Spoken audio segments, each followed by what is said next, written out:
As a transformation coach and existential counselor, I've worked with hundreds of very successful people and people who are very ambitious and want to be successful in life.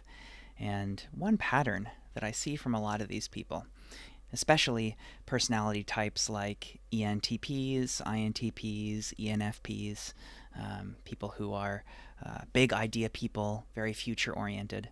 A pattern that I see from a lot of these is they come to me saying, I procrastinate all the time.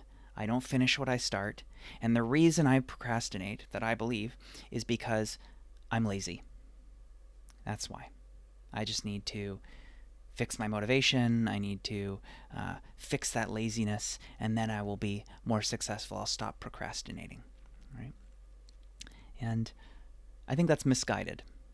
I think that that belief doesn't actually help you. Instead, in this video, I want to offer 3 alternative ways of thinking about this. I think the real truth is not that you procrastinate because you're lazy. I actually don't really think that laziness is a thing. I think largely it represents a mismatch of something about your environment or your values, or something is not aligned with the task that you're trying to do. But we'll get to that in a moment. So 3 things. The first thing that might be happening instead of laziness is that you're trying to do something that feels too big or too hard. So you're saying, I need to clean the whole house. Why haven't I cleaned the whole house? I must be lazy.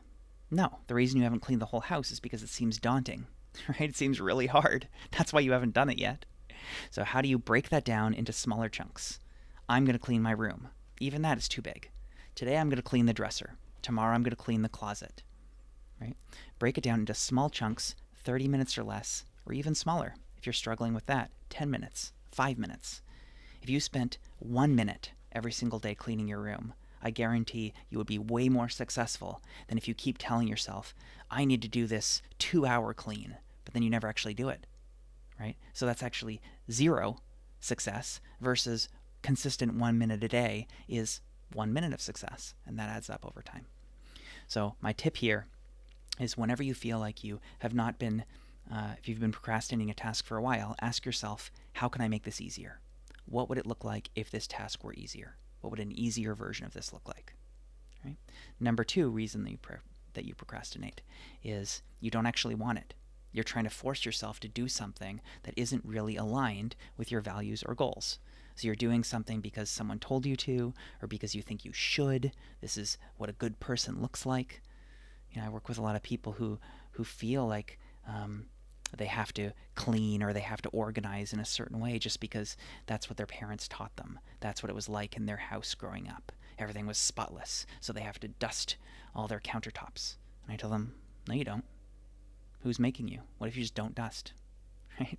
That's a simple example. Maybe you're someone who wants everything to be clean. Then great. But make sure that you're doing it because you actually value that. You actually value cleanliness. Right? So often we get caught in the trap of feeling like we have to do all these things because that's what a good adult looks like. But that's BS. That's just what the dominant culture has projected onto you, or what your parents or some teacher or you've seen in advertising or media. You're the one who's in charge of your life. You get to decide what you value, what you prioritize. This is your precious time being alive. So my tip for this one, for number 2, is to really spend a little time before you go to bed or first thing in the morning, just closing your eyes and really settling down and figuring out, what is the single most important thing that I want to do tomorrow, or that I want to do later today for myself, not for anyone else. What am I driven to do? Do I really want to clean my room? Have I been noticing that it's getting too messy and organizing things would make me feel better? Then great, maybe I prioritize that, right? But figure out the thing that is actually aligned with your values. And if you keep procrastinating something, I invite you to really check that out. Is this something that I actually want to do? And sometimes you might have to tie it to a bigger value of yours, right? Like no one wants to do their taxes, but you might say, well, I'm choosing to do them so that I won't go to jail, so that I won't get fined, right? So tying it to something that is important to you. It could be as simple as, I want to get this thing done so that it'll stop being on my mind. I've been putting it off for so long that now it's lodged in there and causing me anxiety, causing me grief, so I just want it to go away. That's a good reason to do it. Right? And it could also be, I'm going to let it go. I'm going to decide I'm not going to do it.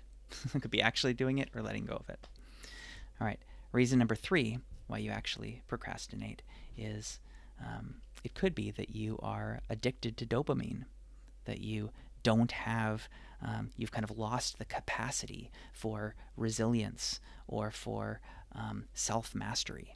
And this applies to a lot of us today, to most of us really to some degree, that we're so used to these cheap sources of dopamine, like notifications on our phone, the endless scrolling, right? So we're used to getting these quick, empty calories, right, instead of nourishing calories. And so sometimes we're so used to, these short 30-second videos or junk food or, the scrolling of social media that we expect. That's kind of what our brain learns to expect, is like, I should only have to watch a video for 30 seconds. I should only have to, reach for this pre-made food instead of actually cooking something myself. And so those things that require a little more effort start to feel daunting.